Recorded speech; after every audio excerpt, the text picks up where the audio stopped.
ಮತ್ತೆ ಸ್ಪೇಡ್ ಮತ್ತೆ ಒಂದು ಟ್ರೈನಿಂಗ್ ಕಿಟ್ ಅಂತಂದು ಇದು ಮಾಡ್ತಾ ಇದೀವಿ. ಇದು SC ಜನಾಂಗದ ಇದಕ್ಕೋಸ್ಕರ ಉಪಯೋಗಕ್ಕೋಸ್ಕರ ನಾವು ಮಾಡ್ತಾ ಇರೋಂಥ ಒಂದು ಕೇಂದ್ರ ಸರ್ಕಾರದ ಪ್ರಾಜೆಕ್ಟ್. ಸೊ ಎಲ್ಲೆಲ್ಲಿ SC ಸಮುದಾಯ ಇರ್ತೈತೆ ಅಂಥವರಿಗೆ ನಾವು ಕೊಟ್ಬಿಟ್ಟು ಅವರಿಗೆ ಬಲವರ್ಧನೆ ಮಾಡಬೇಕು ಅಂತಂದು. ಈಗ ಒಂದು ಸ್ಪ್ರೇಯರ್ ಬೆಲೆ 5,000 ರಿಂದ 6,000 ಇರುತ್ತೆ. ಸೊ ಕೆಲವರಿಗೆ ಮಾಡೋ ಇಚ್ಛೆ ಇರುತ್ತೆ, ಬಟ್ ಶಕ್ತಿ ಇರೋದಿಲ್ಲ. ಸೊ ಆ ಶಕ್ತಿನ ಧೈರ್ಯ ತುಂಬಬೇಕು ಅಂತ ಅಂದ್ಬಿಟ್ಟು ಪ್ರಧಾನಮಂತ್ರಿ ಅವರ ಒಂದು ಕಾರ್ಯಕ್ರಮದ ಅಡಿಯಲ್ಲಿ ನಾವು ಡಿಸ್ಟ್ರಿಬ್ಯೂಟ್ ಮಾಡ್ಕೊಂಡಿದ್ದೀವಿ. ಸುಮಾರು 683 ಜನಗಳಿಗೆ ನಾವು ಮಾಡ್ತಾ ಇದ್ದೀವಿ. 653 ಜನಕ್ಕೆ ಆಲ್ರೆಡಿ ಕೊಟ್ಬಿಟ್ಟಿದ್ದೀನಿ. ಇದು ಲಾಸ್ಟ್. ಸೊ ಸರ್ ಲಾಸ್ಟ್ ಕೇಳಿದ್ಕೆ 30ನ ಉಳಿಸ್ಕೊಂಡು ಈ ಗ್ರಾಮಕ್ಕೆ ಇದು ಮಾಡ್ತಾ ಇದೀವಿ. ಇನ್ನೊಂದು ಪ್ರಾಜೆಕ್ಟ್ ಬಂದಿದೆ, ಈ ಸಭೆ ಮುಖಾಂತರ ಹೇಳ್ತಾ ಇದ್ದೀನಿ. ಆ ಪ್ರಾಜೆಕ್ಟ್ ಅಲ್ಲಿ ನಿಮ್ಗೆ ತಿರ್ಗಾ ಸೌಕರ್ಯನ ಕೊಟ್ಟೆ ಕೊಡ್ತೀವಿ. ಇವತ್ತು ಆಕ್ಚುಲಿ ಮಧುಗಿರಿ ಇತ್ತು, ಬಟ್ ಮಧುಗಿರಿಗೆ ಹೋಗ್ಲೇಬೇಕು. ಅಲ್ಲೂ 30 ಜನ ರೈತರು ಇದು ಮಾಡಿದ್ದಾರೆ. ಅಕಸ್ಮಾತ್ ಏನಾರು ಆಯ್ತು ಅಂದ್ರೆ ನಮ್ಮ ಆಫೀಸ್ ವೆಹಿಕಲ್ ಅಲ್ಲಿ ನಿಮಗೆ ಬಿತ್ತನೆ ಬೀಜನ, ಈಗ ತೊಗರಿ, ರಾಗಿ ಮತ್ತೆ ಮೆಕ್ಕೆಜೋಳ ಹಸುಗಳು ಸಾಕಿದ್ರೆ ಇಲ್ಲಿ ಕೊಡುವಂತ ಒಂದು ಕಾರ್ಯಕ್ರಮ ಇದೆ. ಅದನ್ನ ಖಂಡಿತವಾಗೂ ನಾನು ತಲುಪಿಸ್ತೀನಿ. ಎಷ್ಟು ಜನಕ್ಕಾಗುತ್ತೆ ಅಷ್ಟು ಜನಕ್ಕೆ ಕಳಿಸ್ತೀವಿ. ಅದು ಕಡಿಮೆ, ಇದು ಆದ್ರೆ ಜಾಸ್ತಿ ಜನಕ್ಕಿತ್ತು, ಇನ್ನೂ ಜಾಸ್ತಿ ಜನಕ್ಕೆ ಕೊಡ್ಬೋದಾಗಿತ್ತು. ಇಲ್ಲಿ ಪೂರ್ತಿ ಹೆಂಗೆ ಅಂತಂದ್ರೆ ಕೆಲವೊಂದು ಹಳ್ಳಿನಲ್ಲಿ ಹೇಳ್ತಾರೆ, ಇವತ್ತು ನೆನ್ನೆನೂ ಬಂದಿದ್ರು ಸರ್, ಇದುವರೆಗಾಗೂ ನಮ್ಮ ಜನ್ಮದಲ್ಲಿ ಹಿರಿಯರು ಹೇಳಿದ್ರು, ನಮ್ಮ ಜನ್ಮದಲ್ಲಿ ಈ ತರ ಸರ್ ಮನೆ ಬಾಗ್ಲಿಗೆ ಬಂದು ಕೊಟ್ಟಿರೋದು ಯಾರು ಇಲ್ಲ ಸರ್ ಅಂತಂದ್ರು.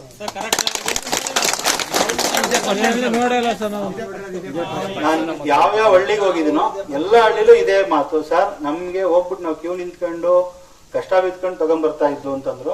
ಮನೆ ಬಾಗಿಲಿಗೆ ಒಂದು ಮನೆನೂ ಬಿಡದಂಗೆ ಕೊಟ್ಟಿದ್ದೀನಿ ನಾನು.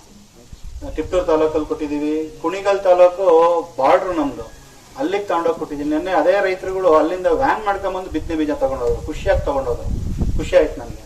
ಈಗ ಅಕಸ್ಮಾತ್ ನಾನಂತೂ ಬಂದು ಇಲ್ಲೇ ಕೊಡ್ತೀನಿ, ಇಲ್ಲಾಂದ್ರೆ ನೀವೇ ಬರ್ತೀರಾ ಅಂದ್ರೆ ಸಂತೋಷ. ನಮ್ಮ ಕೃಷಿ ವಿಜ್ಞಾನ ಕೇಂದ್ರ ನೋಡ್ದಂಗೆ ಆಗುತ್ತೆ. ನೀವು ಬಂದು ಹೋಗ್ಬೋದು. ಒಂದು ವೆಹಿಕಲ್ ಮಾಡ್ಕೊಂಡು ಬನ್ನಿ. ಭೂತೇಶ್ ಅವ್ರಿಗೆ 7ರಿಂದ ಜನ ಬರ್ತೀವಿ ಸರ್ ಅಂದ್ರೆ ನಾನು ಕಾಯ್ದಿರ್ಸಿರ್ತೀನಿ. 30 ಜನಕ್ಕೆ ನಾನು ಕಾಯ್ದಿರ್ಸಿರ್ತೀನಿ. 100% ನಾನು ಕಾಯ್ದಿರ್ಸಿರ್ತೀನಿ. ಅದನ್ನು ಯಾರಿಗೂ ಕೊಡಕ್ ಹೋಗೋದು. ಬಟ್ ಎಲ್ಲರೂ ಸದುಪಯೋಗ ಪಡಿಸ್ಕೋಬೇಕು. ಕೆಲವೊಬ್ರು ಹೆಂಗೆ ಅಂತಂದ್ರೆ ಇಲ್ಲಿ ಹೇಳ್ತಾ ಇದ್ರು ಗೌಡ್ರು, ಎಲ್ಲಾ ಜನಾಂಗದವ್ರನ್ನು ಕರೆದ್ರು. ಇಲ್ಲಿ ಖುಷಿ ಆಯ್ತು ನನಗೆ. ಕೆಲವೊಂದು ಹಳ್ಳಿನಲ್ಲಿ ಬರೀ ಸಪರೇಟ್ ಇಟ್ಬಿಟ್ಟಿರ್ತಾರೆ, ಬಟ್ ಇಲ್ಲಿ ಎಲ್ಲಾ ಇದು ನಾವು ಕೊಟ್ಟಿರೋದು 30 ಜನಕ್ಕಾದ್ರೂ ಎಲ್ಲಾ ಜನಾಂಗದವರು ಉಪಯೋಗಿಸ್ಕೊಳ್ಳಿ. ಯಾಕೆ ಅಂತಂದ್ರೆ ಯಾರಿಗೋ ಒಬ್ರು ರೈತರಿಗೆ ಅನುಕೂಲ ಆದ್ರೆ ಸಾಕು. ನಮ್ಮ ಉದ್ದೇಶ ಅನುಕೂಲ ಆಗ್ಲಿ ಅಂತಂದ್ರೆ.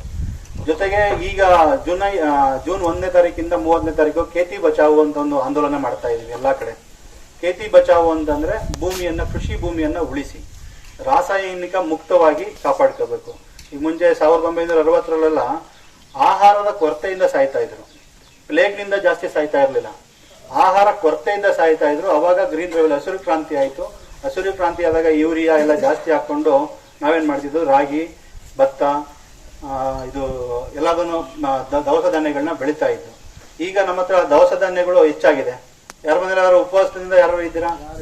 ಎಲ್ಲರ ಮನೆಯಲ್ಲೂ ದವಸ ಧಾನ್ಯ ಹೆಚ್ಚಾಗಿದೆ. ಈಗ ನಾವು ಕೃಷಿ ಭೂಮಿಯನ್ನ ಫಲವತ್ತತೆನ ಕಾಪಾಡೋ ಮುಖಾಂತರ ಈಗ ಮುಖ ಮಾಡಿದೀವಿ. ಯಾಕಂದ್ರೆ ಇತ್ತೀಚಿನ ಎಲ್ಲ ಪೂರ್ತಿ ನಾವು ಈಗ ರಾಗಿ ಹಾಕ್ಬೇಕು ಅಂದ್ರೆ ಏನ್ ಮಿಕ್ಸ್ ಮಾಡ್ತೀವಿ? ಫಸ್ಟ್ ಯೂರಿಯಾ, DAP ಅಲ್ವಾ? ಫಸ್ಟ್ ನಾವು ಗೊಬ್ಬರ ದಂಡಿ ಹತ್ರ ಕ್ಯೂ ನಿಂತ್ಕೊಂಡು ತಗೊಂಡ್ಬರ್ತಿದ್ವಿ. ಮುಂಚೆ ಎಲ್ಲ ಹೆಂಗ್ ಮಾಡ್ತಾ ಇದ್ದು, ಒಂದು ಹೊಲದಲ್ಲಿ ಕೊಟ್ಟಿಗೆ ಗೊಬ್ಬರ ಹಾಕಿ ಮಿಕ್ಸ್ ಮಾಡ್ತಾ ಇದ್ದು, ಯಾವ್ದೋ ಗೋಡ್ ತಗೊಂಡ್ ಮಿಕ್ಸ್ ಮಾಡ್ಬಿಟ್ಟು ನಾವು ಉಕ್ಕೆ ಹೊಡಿತಾ ಇದ್ದು. ಎತ್ತುಗಳಲ್ಲಿ ಉಕ್ಕೆ ಹೊಡಿತಾ ಇದ್ದು. ಈಗೆಲ್ಲ ಎತ್ತುಗಳು ಇಲ್ವೇ ಇಲ್ಲ, ಆಲ್ಮೋಸ್ಟ್ ಎಲ್ಲ ಕಡಿಮೆನೇ ಆಗೋಗ್ಬಿಟ್ಟಿದೆ. ಟ್ರ್ಯಾಕ್ ನಲ್ಲಿ ಉಕ್ಕೆ ಮಾಡ್ತೀವಿ, ಏನು ಮಾಡಕ್ಕಾಗಲ್ಲ. ಲೇಬರ್ ಆಯ್ತು, ಸಂತೋಷ. ಈಗೆಲ್ಲ ಲೇಬರ್ ಕೊರತೆಯಿಂದ ಏನಾಗುತ್ತೆ ಅಂತಂದ್ರೆ ಟ್ರ್ಯಾಕ್ಟರಿನಲ್ಲಿ ಉಳುಮೆ ಮಾಡ್ತಾ ಇದೀವಿ. ಸೊ ಈ ಯೂರಿಯಾ ಮತ್ತೆ ರಾಸಾಯನಿಕ ಗೊಬ್ಬರಗಳನ್ನ ಕಡಿಮೆ ಮಾಡಿಕೊಂಡು ನಾವು ಸಾವಯವ ಪದ್ಧತಿಗೆ ಕನ್ವರ್ಟ್ ಆಗ್ಬೇಕು. ಯಾಕೆಂದ್ರೆ ನಾವೆಲ್ಲರೂ ದುಡಿತಿರೋದು ಯಾರಿಗೋಸ್ಕರ? ನಮ್ಮ ಮಕ್ಕಳ ಮರಿಗೋಸ್ಕರ ಅಲ್ವಾ? ನಮ್ಮ ಮಕ್ಕಳಿಗೋಸ್ಕರ ನಾವು ಎಷ್ಟೋ ಜನ ಹೊಲದಲ್ಲೆಲ್ಲ ಕಿತ್ತಾಡ್ಬೇಕು. ಪಕ್ಕದಲ್ಲಿ ಒಂದು ಅಡಿ ಜಾಗ ಬಿಡಲು ಯಾಕೆ ಕಿತ್ತಾಡ್ತೀವಿ ಅಂದ್ರೆ ನಮ್ಮ ಮಕ್ಕಳಿಗೆ ಉಳಿಕಳ್ಳಿ ಅಂತಂದು. ನಾವು ನಮ್ಮ ಮಕ್ಕಳಿಗೆ ಫಲವತ್ತಾದ ಭೂಮಿ ಕೊಡಬೇಕು. ಬಂಜರು ಭೂಮಿನ, ಬರಡು ಭೂಮಿನ ಕೊಡಬಾರ್ದು ಅಲ್ವಾ? ಸೊ ಈಗಲೇ ಕಾರ್ಯಪ್ರವೃತ್ತ ಆಗ್ಬೇಕು. ಇನ್ನು 35 ವರ್ಷ ಇದೇ ತರ ನಾವೇನಾದ್ರು ಉಪಯೋಗಿಸ್ಕೊಂಡು ಹೋದ್ರೆ 100% ನಮ್ಮ ಮಕ್ಕಳುಗಳಿಗೆ ನಾವು ಏನೇ ಒಂದು ಬೀಜ ಹಾಕಿದ್ರು ಬರೋದಿಲ್ಲ. ಎಲ್ಲ ರಾಸಾಯನಿಕ ಜಾಸ್ತಿ ಆಗೋಗ್ಬಿಟ್ಟಿರುತ್ತೆ. ಆರ್ಗ್ಯಾನಿಕ್ ಕಾರ್ಬನ್, ಸಾವಯವ ಇಂಗಾಲ ಅಂತ ಕರಿತೀವಿ, ಅದನ್ನ ಇಂಪ್ರೂವ್ ಮಾಡಬೇಕು.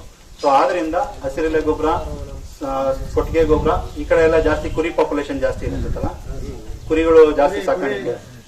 ಕುರಿ ಇದಾವಲ್ಲ, ನಮ್ಮ ಕಡೆ ನಂದು ನೇಟಿವ್ ಚಿಕ್ಕನಾಗನಹಳ್ಳಿ ತಾಲೂಕು. ನಾನು ಮದುವೆ ಆಗಿರೋದು ಇಲ್ಲೇ ಶಿರಾದಲ್ಲಿ. ನಾನೇ ಬಂದ್ಬಿಟ್ಟು ಒಂದು 4-5 ನಮ್ದು ತೋಟ ಇದೆ, 4-5 ಲಾರಿ ಲೋಡು ನನ್ನ ಕುರಿ ಗೊಬ್ಬರ ತಗೊಂಡೋಗಿದ್ದೀನಿ ಇಲ್ಲಿಂದ. ನೆಕ್ಸ್ಟ್ ಚಳ್ಳಕೆರೆನ ತಗೊಂಡ್ಬರ್ತೀವಿ. ಅಂದ್ರೆ ಜಾಸ್ತಿ ಗೊಬ್ಬರನ ನಿಮ್ಮ ತೋಟಕ್ಕೆ ಹೊಲಕ್ಕೆ ಉಪಯೋಗಿಸ್ತೀವಿ, ಆಮೇಲೆ ಬೇರೆ ಮಾರಾಟ ಮಾಡಿ. ಸೊ ಪರಿಕರಗಳು ಇದೆಲ್ಲ ಕಾರ್ಯಕ್ರಮ ಆದ್ಮೇಲೆ ವಿತರಣೆ ಮಾಡ್ತೀವಿ. ದಯವಿಟ್ಟು ಎಲ್ಲರೂ ಉಪಯೋಗಿಸ್ಕೊಳ್ಳಿ, ಸದುಪಯೋಗ ಪಡಿಸ್ಕೊಳ್ಳಿ ಅಂತ ಹೇಳ್ತಾ ನಾನು ಮಾತು ಮುಗಿಸ್ತೀನಿ. Thank you.